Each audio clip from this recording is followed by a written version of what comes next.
computer. All right, so welcome everyone to this webinar from the ACGR on pitching. I'm Molly Jane. I am the current ACGR president, and we are here today with some amazing people to talk about the state of crypto pitching, or I should say pitching in the crypto industry.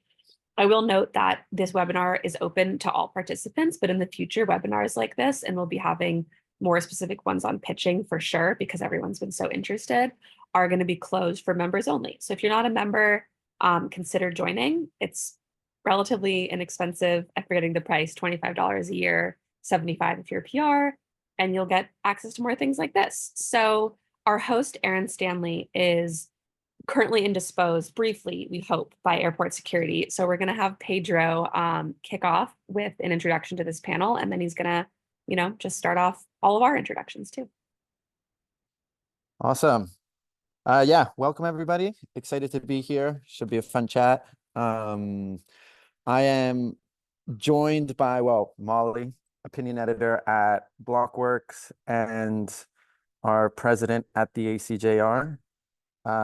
Deborah Nita, associate director and head of growth at Yap Global Team. Congrats on the promotion, by the way. And Marc, I hope I don't destroy your last name, Hochstein. Deputy editor-in-chief for features, opinion, ethics, and standards for CoinDesk. So yeah, the panel today is to talk about pitching. It's obviously a interesting topic. It's something that as a journalist, we run into all the time.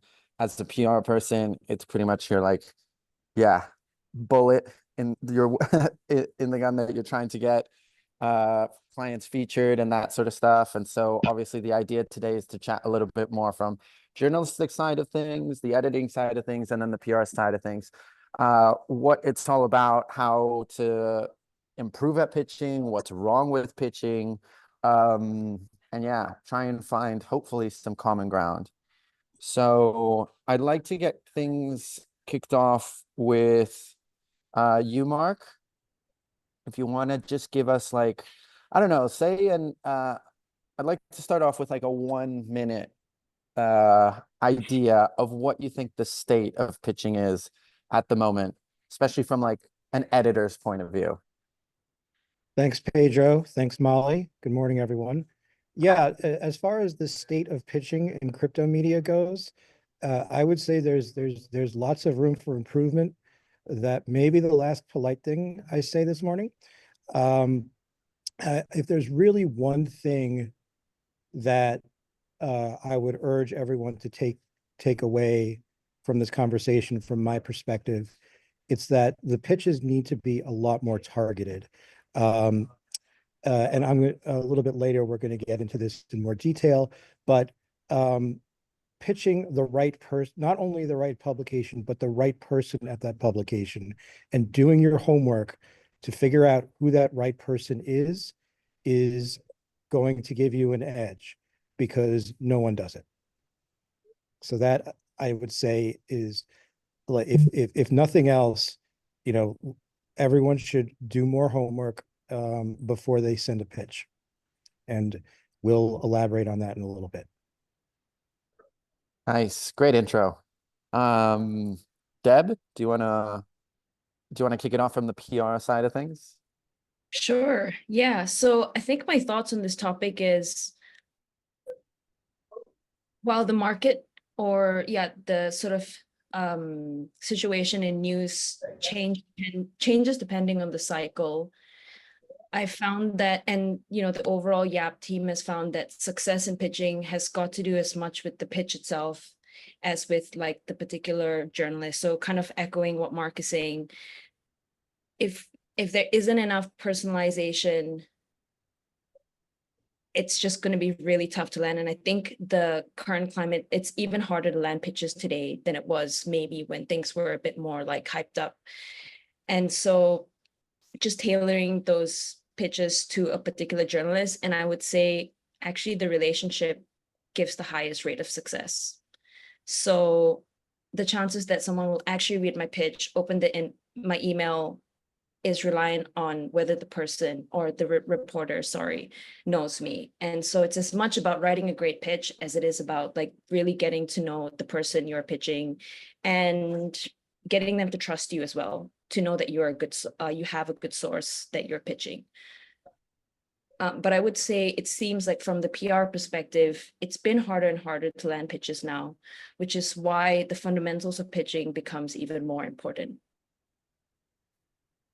Great. Yeah, you touched on a few things that we'll touch on later on, but I'll toss the ball to Molly, because Molly, you're a opinion editor, so obviously you get a different kind of pitch, or you usually get at least a different kind of pitch. So yeah, if you want to give us your view on the pitching state, Sure. So go ahead. I think that my job is unique in the fact that I live because of incoming pitches. Like that is just how the Blockworks editorial section works for op-eds. So as opposed to journalists that need to be out there looking for the scoop the majority of the time, I have come to rely on incoming pitches the majority of the time. Whether that's a good or a bad thing, we can talk about that later for an opinion editor, but that's what I've done for my columns. The caveat I will say, having been on maternity leave since July, I don't know if pitching has changed in the past few months with the market doing weird things. And I also will say I'm not off maternity leave yet, technically. So don't come pitching me after this webinar yet. I'm not going to respond for another month or two. There's probably people crafting some sort of pitch at the moment. Yeah, that's fine. To me, I would say that I guess I'm just going to go with like the problem with the state of pitching is that people don't read. There's like very little critical comprehension. And I'll say that because I have made it pretty clear I'm on mat leave for a bunch of people, and the amount of pitches that I still get every day on Twitter, DMs, some to my personal email. I've looked at my Blockworks email a few times to see the pitches, and it's just people that are pitching me over and over again and just not reading any of the like vacation responder things. And that's something I've noticed even when I'm not like very clearly not online, is that my responses to people about why I don't like their pitch is not being thought of critically, if that makes sense. They, I take the time to explain why I don't like something, and it's probably only about 50% of the time that they're able to understand my feedback and then repitch it in a way that I like. And I don't know if that's because they just don't care to do so, or because they're just not like putting on their critical thinking goggles and reading my feedback the way it's meant to be read. So that's to me the state of pitching is like tons and tons and tons of pitches, but the comprehension is a little bit off. At least it was before the 12th of July. I don't know what it's like. Yeah, I'd be hopeful if things have changed, but I don't think they have. And yeah, I guess I'll round us off, at least in this intro, as a person who receives. I'm back to you, Pedro. So now I'm Aaron. What do you think the current state of pitching is in the crypto industry? Well, thank you, Aaron. Airport security did wonders for your look. Yeah, I get an inordinate amount of pitches every day. I think the state of affairs for pitching is a disaster. I just to like not hold back. Yeah, I just think that, and there's a lot of things that we're going to cover today, but yeah, I think that there's no clear connection a lot of times to what I'm getting pitched on, what my interests are, what like you can just go on my byline and you can see the sort of stuff that I'm interested in or the stuff that I'm reporting on. And then I'll get pitches on pretty much everything except for that. And then I'll get like, yeah, and then embargoes is a different story. And then exclusives is a different story. And so I think that there's like this sort of pervasive spray and pray approach that's just like gotten completely out of hand, and it's just like spiraling out of control. And I mean, I have a lot of PR friends, so I try to understand your position and how clients are grilling you guys and that sort of stuff, but like from a journalistic point of view, it ends up becoming that I get so many pitches that I'm just not going to look at any of them, because it's just like I'm not entirely sure. Like I just end up denying everything that comes my way. unless I know specifically either the person and I know their sources, and that sort of stuff. And so yeah, my email box is just like it's like I was thinking about it before this. It's like the Duolingo, when he's like sick and it's like that droopy face and that sort of stuff. That's, I think, the state of affairs of my email box when it comes to pitching. And so yeah, I hopefully we'll get something out of this today that'll sort of help things get a little bit more improve, or help things improve a little bit. And so yeah, I hope that wasn't too much of a letdown in the beginning, or or didn't pull things down too much. So Marc gracefully put together a presentation on pitching that we thought would be a really good idea to sort of look into, get a few do's, get a few don'ts, for just, yeah, general pitching etiquette, I'm going to call it. So yeah, Marc, if you want to take it away. Sorry. Hi, yes, thanks, Pedro. All right, so yes, I put together a presentation, and we're going to make this available to everyone afterward. So I'm not going to spend a lot of time on every single slide, but there's a few. You can all read the whole thing later, but there's a few things I will want to emphasize. I've already introduced myself, so we can skip that. Okay, so elaborating on what I said a few minutes ago. Please target your pitches. So don't go straight to the editor-in-chief. Don't go straight to the higher ranking editors, unless it's like on a topic that that person is very passionate about. Because CoinDesk, and I'm sure this is true of a lot of other news organizations, we have section editors, we have teams, we have beat reporters within the editorial team. Some people are subject matter experts on regulation. Some are subject matter experts on tech development. Some are subject matter experts on the markets. So, just because I work at CoinDesk and your pitch is about crypto doesn't mean I'm the right person you should be sending it to. So, don't spam the entire staff with a pitch. Don't spray and pray, like Pedro said, but also usually you should not start at the top. What you should do instead, and I urge everyone to please screenshot this slide if nothing else. You have to figure out who you want to pitch to, who's the right beat reporter, or the section editor if you want to pitch it to an editor. There are two really not hard to follow tips on this. We have a masthead. Most publications have a masthead. I wish it were more prominent on the CoinDesk website. It's buried at the bottom of the homepage. I wish it were at the top, but nobody ever listens to me about anything. But if you go to the masthead, you can figure out what our system is, what our hierarchy is. But I think even more important that do some research on how we've covered a topic in the past. See who has written about that topic regularly and start with that person. Don't start with the one who clearly has invested the time in learning about that beat. That said, if a pitch gets turned down, don't try to sneak around and pitch to someone else, the same publication. That's not looked upon kindly.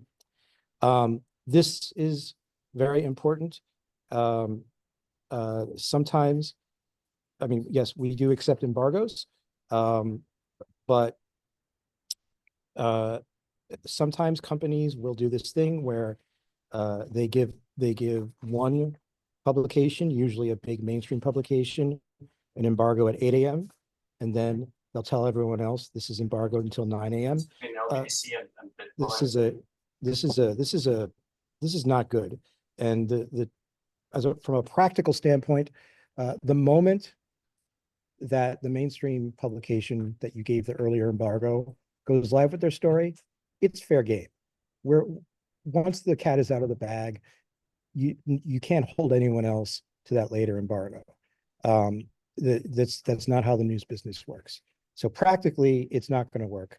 And then it's just think for 5 seconds about how that's going to make everyone feel at the other publications, right? It's not going to build a good relationship. So don't do that. Make sure that your pitch spells out why this news is important. Don't be vague. We've got exciting news. If we have an embargo for you, it's exciting news, it's groundbreaking. Just tell us what it is. Be very specific. This is another important one, similar to the point I made earlier. Look, sometimes news publications make mistakes. Sometimes people will complain about stories without any merit. Sometimes there are going to be disagreements about whether there was a problem with the story.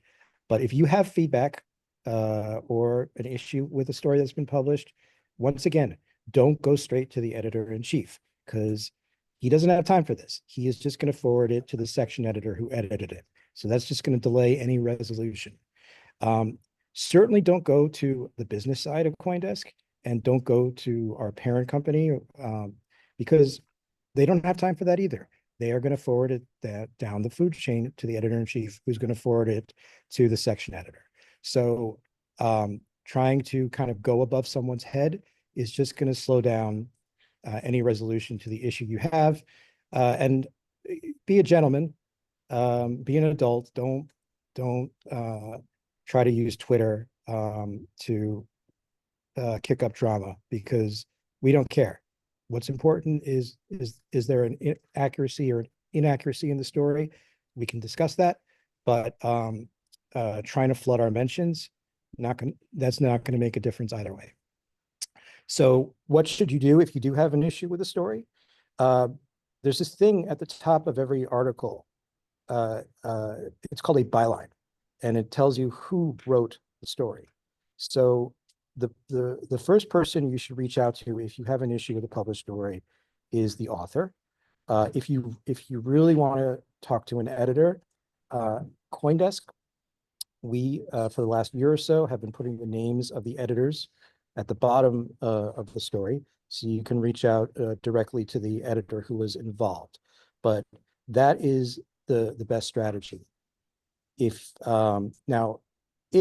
there's a disagreement and you still strongly feel that there's an issue with the story, you can escalate to a higher ranking editor, but you have to start with the people who were involved, because who were involved in the first place. Here's some general stuff, be concise. This was an important one. I am surprised to this day that how rarely people pitch a company, offering up an interview with the founder, and they don't have a good photo of the person. It's always a good idea, if you have a client, make sure that you get a high quality photo taken of them.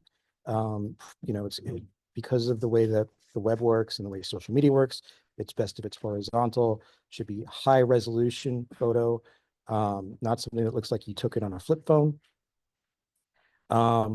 These are images I grabbed. They're not great, but they're okay. What's not okay is something that's vertical, something that's low res, and particularly, this is just my personal pet peeve, and anyone wants to chime in here, please do. Don't send a pic of the entire team in a company. It just looks silly, and we're not going to use it. Seed rounds, I won't say don't ever pitch seed rounds. Sometimes they can be interesting if it's like a new idea or a new concept, or if there's a very well-known backer, like an A16Z or a Peter Thiel type, or something timely about it. Like, a seed round for a prediction market company would probably play well these days, because those are very hot right now. But the bar is high. Once again, don't spam. This one's really important. If you have a crypto client and they are going to announce that they have some kind of a tie-up with a big, well-known company, please do provide contact info for the partner, because we're going to reach out to the partner anyway, because we have all been burned way too many times about with, you know, bogus or overstated partnerships. You know, the images here, these are two of the most notorious examples.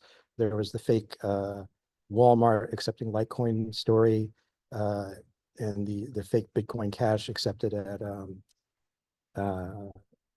I guess it was Kohl's or something like that. Those are extreme examples, but you know, we've had people talk up partnerships that were either non-existent or exaggerated. We are going to check it out. So you might as well help us along. Don't call a reporter's cell phone if they haven't given you the number. Don't overpromise. And just in general, you know, again, going back to my earlier point, is, you know, just think about who is going to be the best reporter in terms of understanding the topic, having subject matter expertise. Doesn't matter, you know, they could work at a mainstream publication, they could work at a crypto publication, they may or may not be particularly friendly, but if they know the subject, you know, think about what you're trying to get at. Are you trying to get at maximum visibility for your story? Do you want it to be covered by a credible outlet? And with that, I will end my rant. Awesome. Great rant, great slides, great memes and images. Oh, and then I will answer Margaret's question. Yeah, okay, yes. If it's in their signature, then then I think that's a tacit sign that you know, if your cell phone number is in their email signature, that's a fair sign that you know, they don't mind being called. But I think that's rarer these days.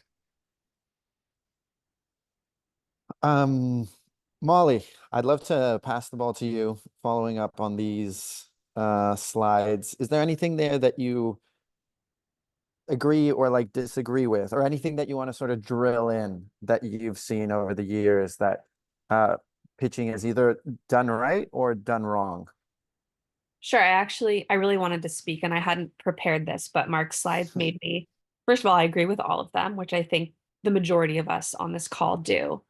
But the second thing I wanted to drill into even more, especially in the crypto media landscape right now, Mark gave really good specific information about CoinDesk and how their pitching process works and what they want. Speaking specifically to Blockworks, I'm not sure if everyone has all realized it, but Blockworks is definitely turning more to a newsletter first strategy because of the declining page views, because of Google, because of AI, because of Bitcoin, et cetera, et cetera, et cetera. So I think just to go like above and beyond when Mark is saying like be so specific and doing your own research, I imagine that a lot of pitchers, PR people here, you guys are pitchers here, have pitched to publications like Blockworks, where you normally would have gotten a yes on a news story, and now you're getting a no, but let's put this in the newsletter. Or no, maybe the even being shuffled to the podcast department, which is increasing. So I think that it might be helpful for people that are pitching to change their success metrics, both for themselves and probably for their clients. I'm talking mentally, but also maybe KPIs, if that's something that's really important, as opposed to just how many pitches get published online versus how many pitches are reaching the audience. Because, for example, Blockworks has a pretty successful, relatively newly launched Solana newsletter now. I think it either just hit 100 days or 500 days. I know that's a difference, probably 100 days. I saw on Twitter, 100 days. I guarantee you that if you have a Solana related story and you pitch to Blockworks, they will want to put it in the Solana newsletter, and you should really think about who that audience will reach. Only people who care about Solana. That might be what you want. So I think we just need to think a little bit beyond now. Just the news story, because the news industry, at least from what I've seen, is not really, it's just not really doing so hot. And so there are definitely other places that you can place pitches while still following basically all of Mark's rules, just with the end outcome isn't going to be an article published on the website. That's like the first thing I want to say. And I have more to say about opinion pitching, but I think I should pass the ball to Deborah next, just because I'm not going to monopolize. So what do you think about the slides, Deborah? No, I really liked it. And there was, yeah, I agree with do's and don'ts. That's really helpful. I think one thing that stood out to me, which maybe we could talk about here, is the point on forum shopping. So we've seen there have been times in the past when myself or my team have, like, let's use CoinDesk as an example. We've like pitched the story to the technology protocol section and then it not really land. And then even just recently last week, and then we sent it to like a markets person and then it landed. So curious, Mark, or also like generally the panel, your thoughts on like when there is such specialization in the publication, maybe it could make sense under one person and not another person, just because like an angle can be tweaked because a story can be multifaceted as well. Yeah, I hear you. It's a fair point. I think again, you know, the way to save time is to do all that homework up front. You know, there are, you know, I think there are, you know, I when I was sort of crowdsourcing ideas for this presentation from my team, you know, I had this one markets reporter tell me, you know, people keep sending me regulatory pitches. I'm not a regulatory reporter. So, I mean, in those cases, you know, sometimes that reporter might, if they have the time, and they're not super busy, they might forward it to their colleague who is more appropriate, but they might just say no, or they might just ignore it because they have a million other things to do. So I would say, you know, pitching, again, starting with the correct subject matter experts and figuring out who those subject matter experts are from the beginning means it's going to be less likely that it'll be turned down on the basis of you pitched the wrong person. So I would say that, but you know, we also have multiple people in multiple time zones who might cover the same topics. So that's all I would add. I think to follow up as well, kind of on this topic, but also to what you mentioned earlier, Pedro, about the whole like spraying and praying strategy. I think the reason, and I can maybe speak more from the PR perspective, the reason for that, at least one of the reasons, is that we don't know who's actually going to see it in their inbox. And so it's just like, we have to build like a, I don't know, media list of 20 people and then see who actually sees it in their inbox and clicks it. And I think that kind of speaks to the problem which you raised, which is I hate my inbox so much, I don't even want to look at it at all. And so I think this also creates a further cycle of PRs behaving badly because journalists aren't actually reading the inboxes anymore. And so I wonder if you have any thoughts on that, that approach, that one problem creates like a worse problem.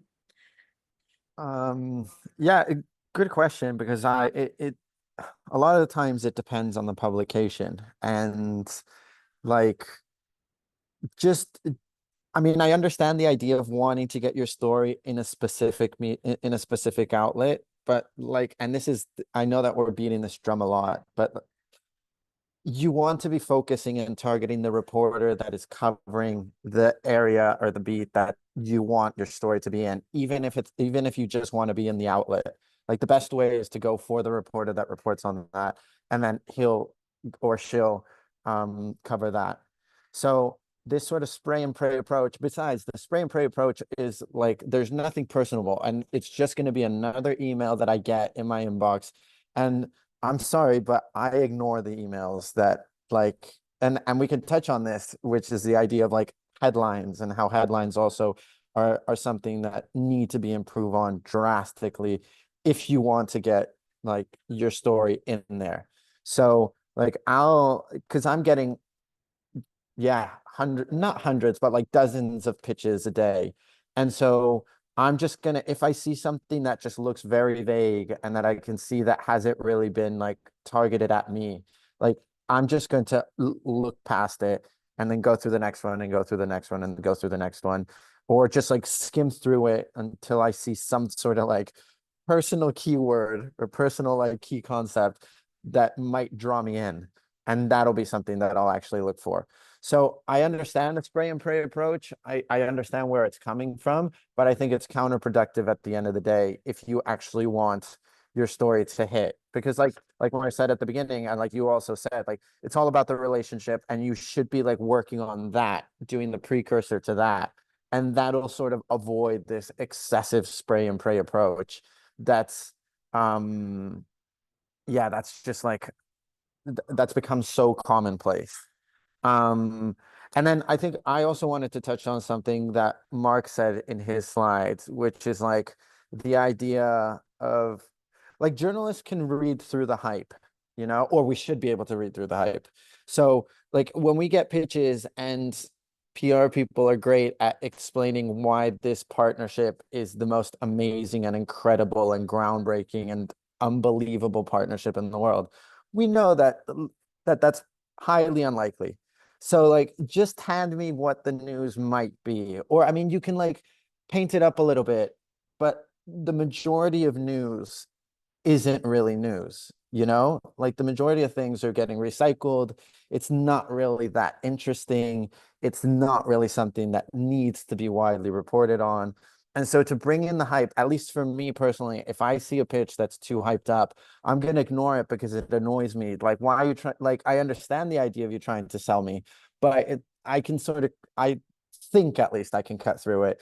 And I'm just gonna like reject you a little bit on that basis. So sometimes it's just like, just present me with what's happening. If you want to add in a little bit of color, that's fine. But like making the color like the main part of your pitch, at least in my perspective, it's going to be counterproductive because a journalist should be able to at least look at it and be like, this is newsworthy or this is not newsworthy. I don't know if anybody else wants to add in something there. Or I was looking at the chat. I feel like Ashley had a good question that I think Mark could answer, which is just because I feel like you might get the most news pitches out of all of us, like in your accumulated experience, which is if there's a way to improve a pitch by offering up a second voice or supplementary data later on, do you recommend doing that? Or is it strange to take more than one voice from a PR person? Oh, that's a good question. It does seem a little,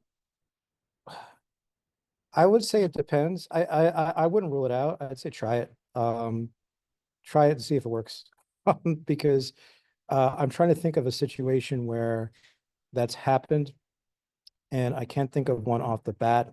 I mean, it feels a little contrived if like, you know, multiple sources for a story came from a came from a came from came from the same PR person, just from the journalist's perspective. Um, I've heard worse. So I don't, what do you guys think? Pedro, what do you think? I don't necessarily think it's an issue. It depends on what the like, yeah, I mean it sounds strange, but it's not really that strange. And I think it's sort of it's a tough one because like a PR person, if they send you 2 or 3 sources for the same story, that'll be a weird like pitch, you know? Um, but You could but always yeah, pick the best one. You could be yeah. like, oh, I didn't like this other guy, but this guy. Now I understand where you're coming from. Yeah, no, that's an idea. I think that's a good idea. Like, sort of let us pick and choose what's coming. I don't think that, yeah, but I don't think that there's necessarily a problem with offering up a second voice or a third voice or how many voices you want from the same PR person. That's not to say that you should do it always and like always be offering up like a huge paragraph and like a big number of different sources for a specific story. But it's not a bad idea. I'm just gonna look through some of the other questions that are here. I There also was, wanted, oh, Debbie, you go. as you guys are looking through that, I thought I would respond to your point, Pedro, earlier about newsworthiness. one of the ways that myself and Team Yap tend to do on the filter, we kind of look at newsworthiness from is those basically the 7 values of news and what basically makes something newsworthy or not. So things like potential impact of the story or the product, or whatever it is that you're saying is happening, there being a conflict, there being a human interest, and so on. So we kind of think through a few of these like different areas as a filter to know if something is newsworthy, or again, basically to like write the pitch in that way, to make sure it catches the interest of the person reading it. So just an example would be like here.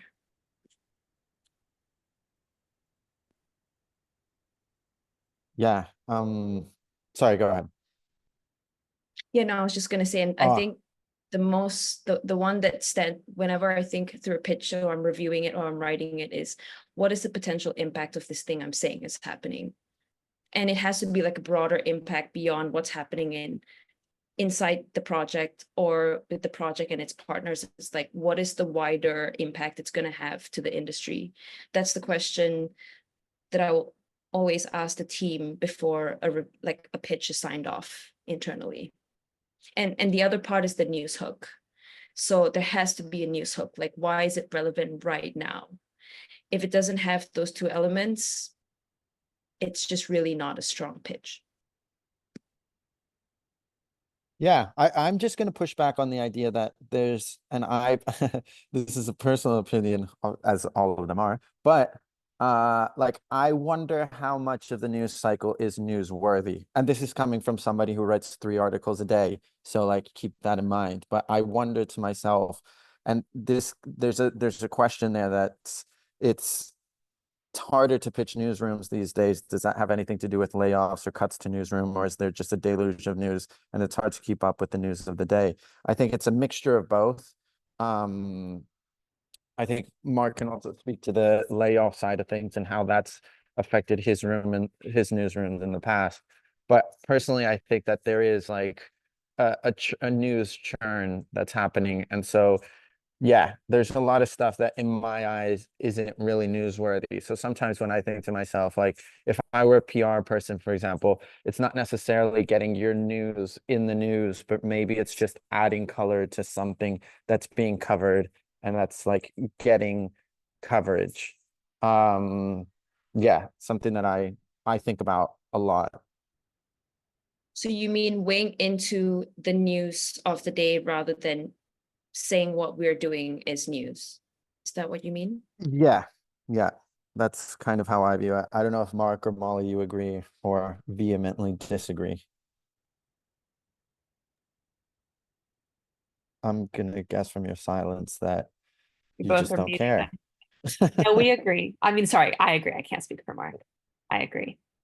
Yeah, I think so too. Yeah, I mean, unfortunately, we are to some degree beholden to this thing called the news cycle.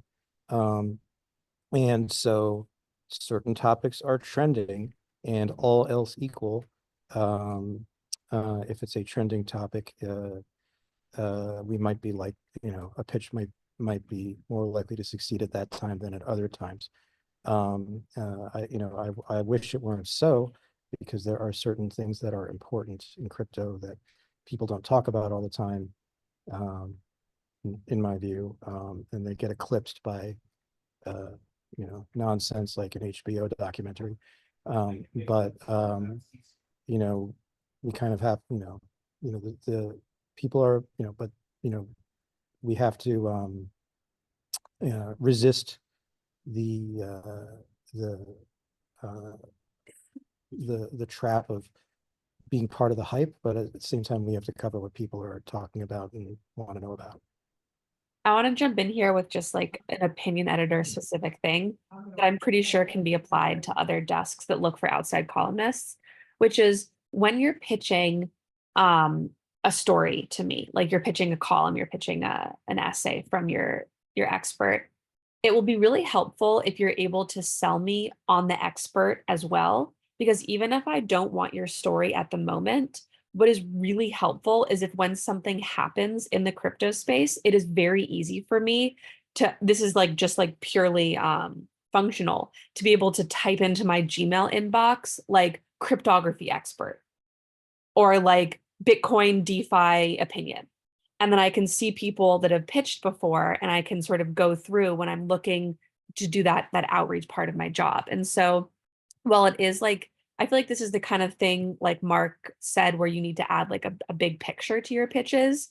If you guys can just be really specific about who your experts are, it will help opinion editors like me. And I think this can apply to other editors and journalists, build up this database. And so it's not always this incoming thing, but for us, it will also be outcoming.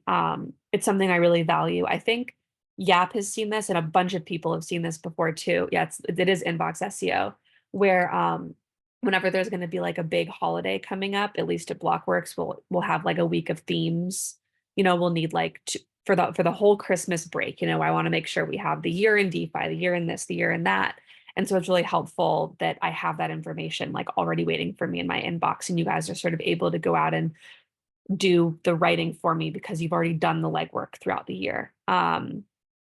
Then the other thing I wanted to say, this has just come from like a few different people, which is like what time to pitch and when to pitch. This is a me thing.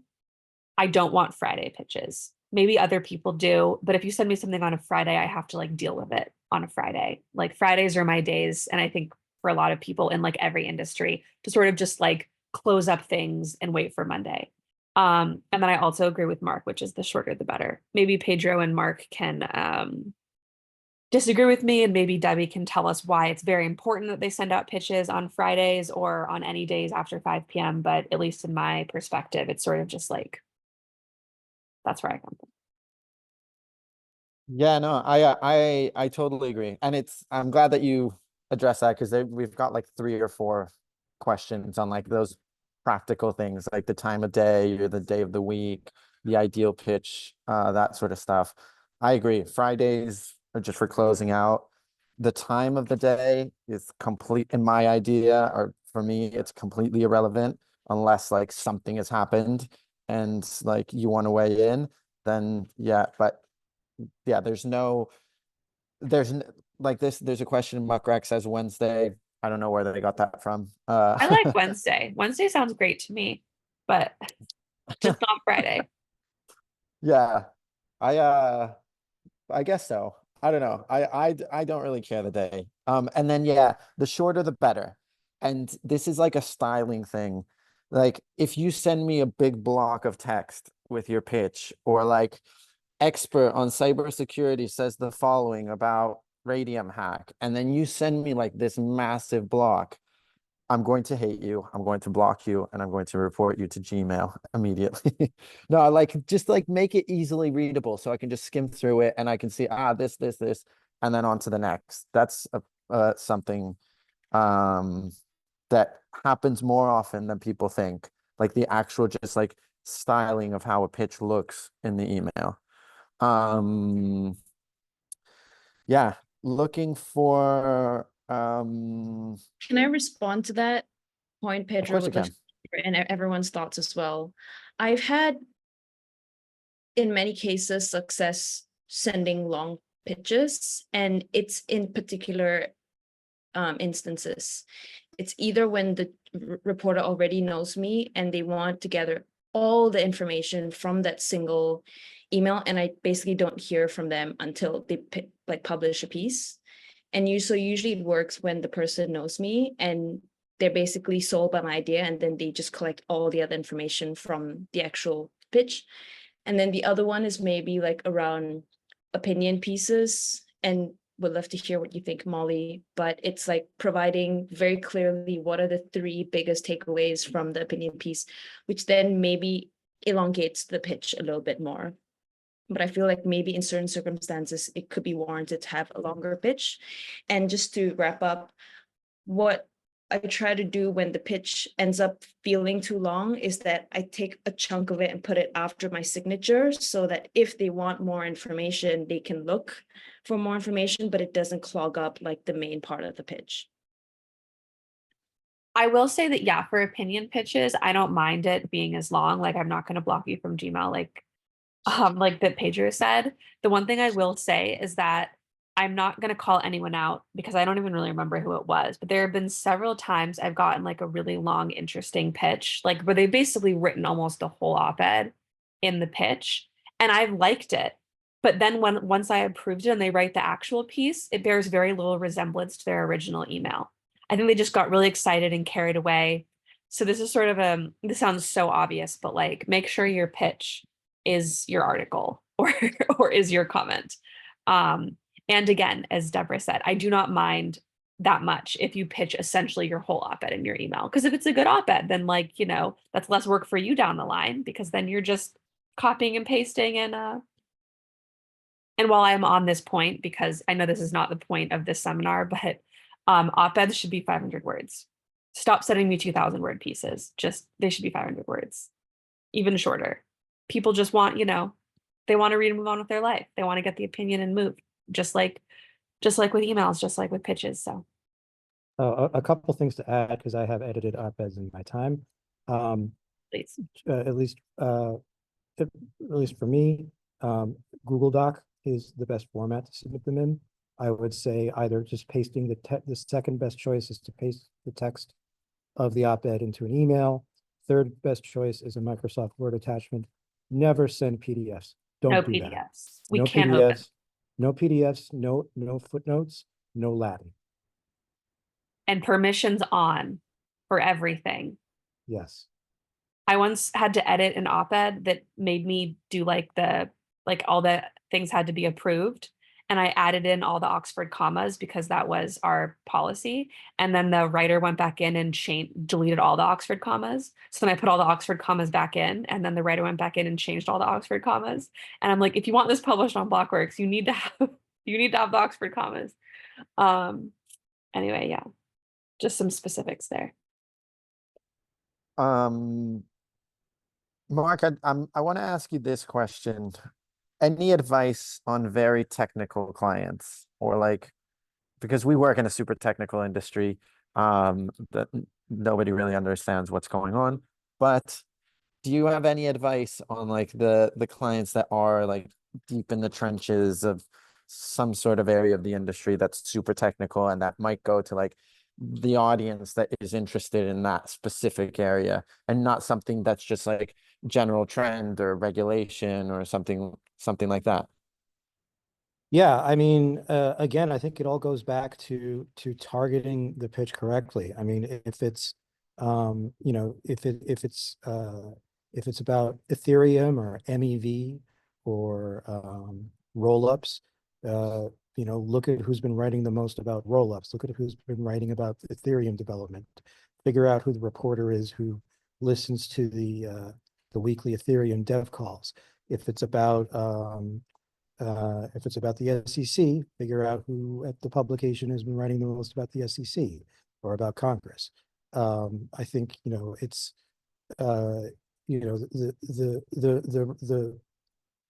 we have people who have developed niches and have sort of carved out specific areas of focus, and if you that is going to be the person who's going to understand the pitch best and understand why it's important. And you should spell out why it's important in your pitch anyway, but the one who's going to get it immediately is the one who has been living and breathing that particular niche subject matter. So again, I'd actually love to hear what Molly and Deborah think, but from my perspective, I think I do like for us to go deep.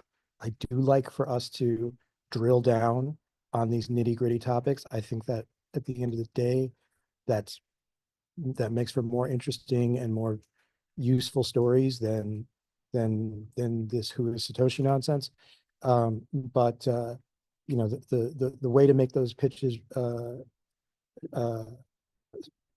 have the likeliest chance of success is just to go to the right person. But I'm curious what the others think.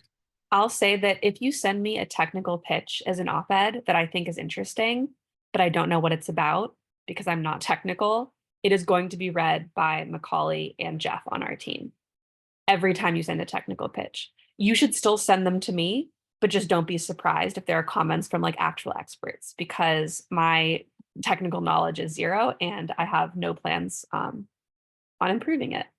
So I'd love to add here on the technical stories. I think maybe it's a little bit trickier when it's the very beginning of a tech being introduced. So for example, not very beginning, but last year when, zero knowledge was the big thing, it took a while to introduce the concepts in its current form to a lot of reporters. And so there wasn't really anyone who had it as their beat yet until it really like rose in prominence.